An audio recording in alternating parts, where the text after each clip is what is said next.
لیکن ابراہیم علیہ السلام نے جس معاشرے میں آنکھ کھولی تھی وہ کس طرح کا تھا؟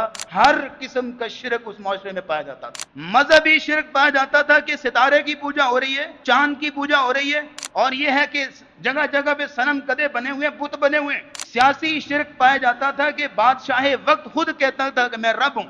نمرود اس نے خدائی کا دعویٰ کر رکھا تھا اور حاکمیت عوام کی تھی. اور پھر اس سے بڑھ کے بات یہ تھی کہ اپنا باپ، سگا باپ آزر خود بت بناتا تھا اور بنا بنا کر بیچتا تھا، اس کا بزنس تھا. جب اپنا سگا باپ نے گھر میں یہ سارے چیزیں، تو اس بچے کے لیے جس نے اس معاشرے میں آنکھ کھولی ہو، اللہ کو اکیلے کو خالق مالک رازق پہچاننا کتنا مشکل کام ہوگا.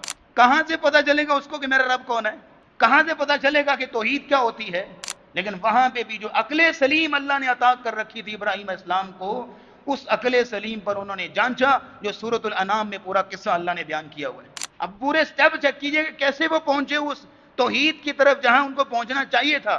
ایک عرصہ تو اسی کشمش میں رہے کہ پتہ نہیں ستارہ رب ہے، کون رب ہے، میں کس کو پوجوں. ستارے کو دیکھا تو کہا یہ رب ہو سکتا ہے.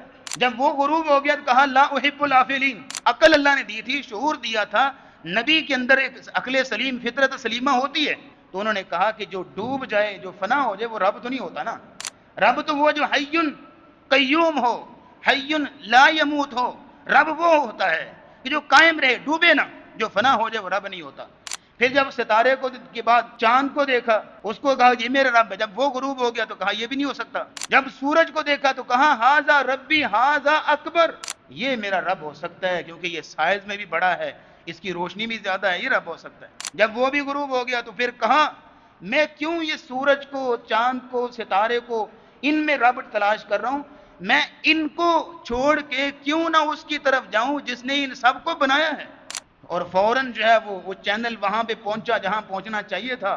انی وجہت وجہی للذی فطر السماوات والارض حنیفا وما انا من المشرکین.